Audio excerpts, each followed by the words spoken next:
Page High School. This is Ron Henderson, your anchorman at Sand Devil News.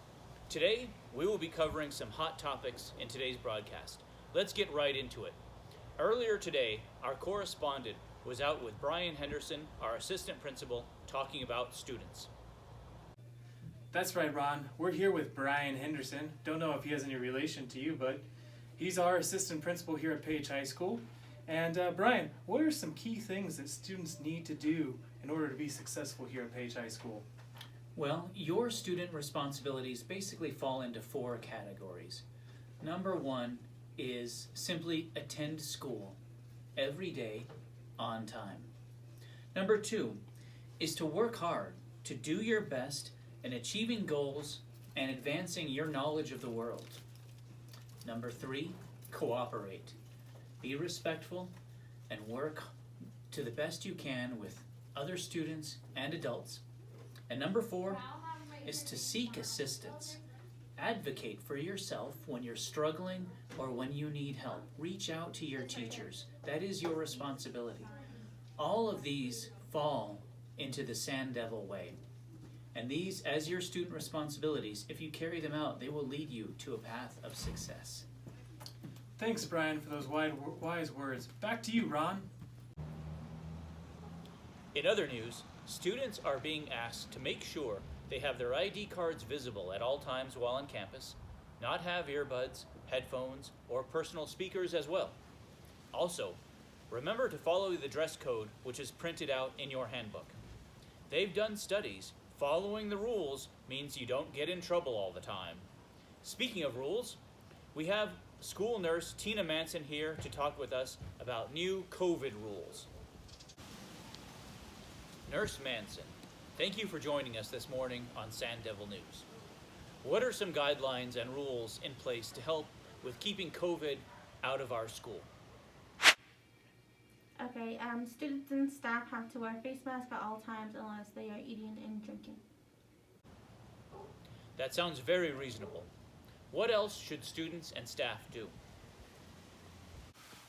They need to make sure they keep their face mask on, washing their hands, and socially distant at all times.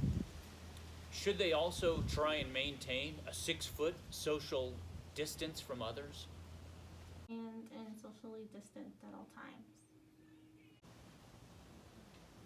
If a student is not feeling well, what should they do? They need to let a teacher or staff member know right away. Thank you for your time this morning, Miss Manson. Some very important information from Nurse Tina. We now join our correspondent, Ben Fantoma, who is live at the bus depot, with the bus hopefully driving by due Helene. Hey, Ron, we're here with Helene. Now, Helene, can a student get off the bus before their designated stop? No. Once on the bus, they have to stay on the bus until they unload at school or reach their destination. All right, that makes sense. What are some other rules students need to follow on the bus? Listening to the driver, keeping all body parts in the bus, and make sure to wear your mask, and once you get on the bus, put on your hand sanitizer, which we have on the bus. Okay. And when you sit with your mask on all the way to school, and don't take it off. Once you reach your destination, walk 6 feet from the other students when you're getting off the bus, and also use hand sanitizer when you're getting off the bus, and then follow the instruction after you get off the bus. Okay. Now, is transportation provided by the school a right or a privilege? No, bus transportation is a privilege, so make sure you respect it. All right, thank you very much, Helene. Back to you, Ron. Thank you. All right. For all you bus riders out there, that is some great tips. Make sure you are nice to those drivers. Page High School. We are now going to the Learning Center, where Ben Fantana is standing by with Mrs. Moore.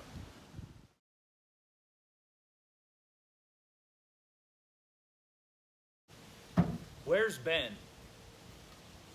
He hasn't gotten back from the bus depot? Well, why not? We're live. Hello. We are having some technical difficulties. He's there. It's about time.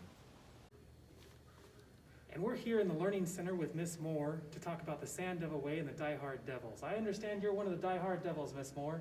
What is the Sand Devil Way? The Sand Devil Way are the core characteristics that we believe in at Page High School. Be kind, get involved, and work hard. That sounds awesome. How can students live the Sand Devil Way?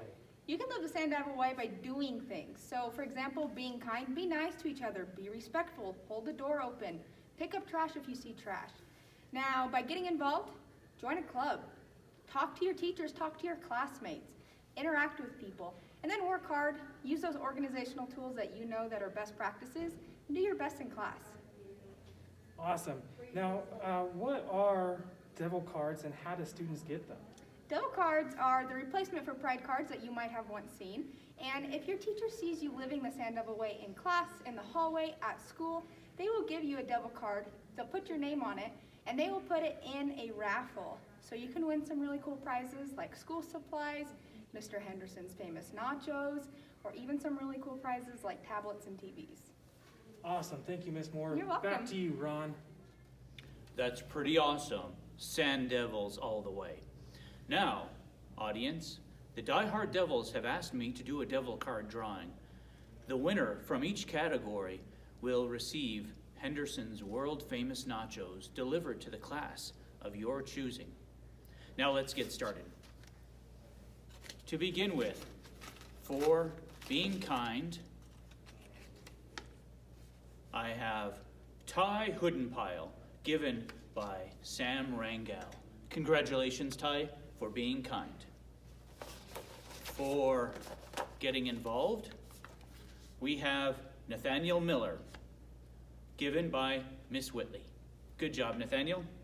And lastly, for work hard, we have Eve Kirshner, given by Miss Wilson. Congratulations, Eve. Congratulations to you all. You have contributed to the Sand Devil Way. Now, we have one last assignment, Mr. Freeman, to talk about your rights. Sounds like we have been on one last assignment with Mr. Freeman to talk about your rights. All right. Okay, Ron, we're here with Mr. Freeman. And Mr. Freeman, what is due process and how does it affect students in the school? So due process is a series of procedures that teachers or administrators need to take before they discipline a student with either like suspension or expulsion. Okay. Now, who would a student appeal to if they felt that they were treated unfairly in the discipline process or disqualification of tests or assignments? So if a student feels that they haven't been given due process, like the right procedures haven't been followed before they were disciplined in some way, typically they would appeal to the principal, or if the principal assigns somebody as a designee, then they would appeal to that person. All right, thank you. Back to you, Ron. I don't know why I'm doing this. I'm Ron Henderson, the anchor man, not the correspondent. I'm pretty much a big deal. People know me. We're I should live. be- We're live. Oh, hello. This is Ron Henderson, anchor man, interviewing Counselor Jenny Jones. Hello all. Miss Jones, what should a student do if they are being bullied, harassed, or intimidated by someone? Well, that's a really good question. I'm glad that you are talking to me about this today. Bullying is really important. Can I have the mark? Bullying is really important. Please do not bully. If you are being bullied by somebody else, make sure that you exit the area as best as you can. Please report any bullying to an adult that you trust, a counselor, a dean, an administrative, a teacher. We are all here to help. That answers my next question, Miss Jones, which is what if they see someone being bullied, harassed, or intimidated? Now, for my third question. Oh, wait, I got more on that one though. Okay, good. If you are a bystander, you are seeing somebody be bullied, reach out, save that person. No one deserves to be bullied. We want to help those. Do not sit by and let your colleagues or your classmates be bullied. Now, Miss Jones, for my final question, is there a way bullying can be reported anonymously? Yes, there is. Some people want to be anonymous when reporting bullying for many reasons, and that is okay. We do have a number. Let me refer to it. It is 928-851-6318. 928-851-6318. That's an important number to memorize and remember to be able to refer back to your handbook, which it is in, and report that bullying anonymously. But please feel free to come into the counseling office or reach out to an adult. Ron Henderson, Anchorman, signing out. Well, Sand Devils, this has been your morning news with your anchorman, Brian. I don't remember what I'm called. This has been your Sand Devil morning news with anchorman Ron Henderson. Signing off. Stay classy, Sand Devils.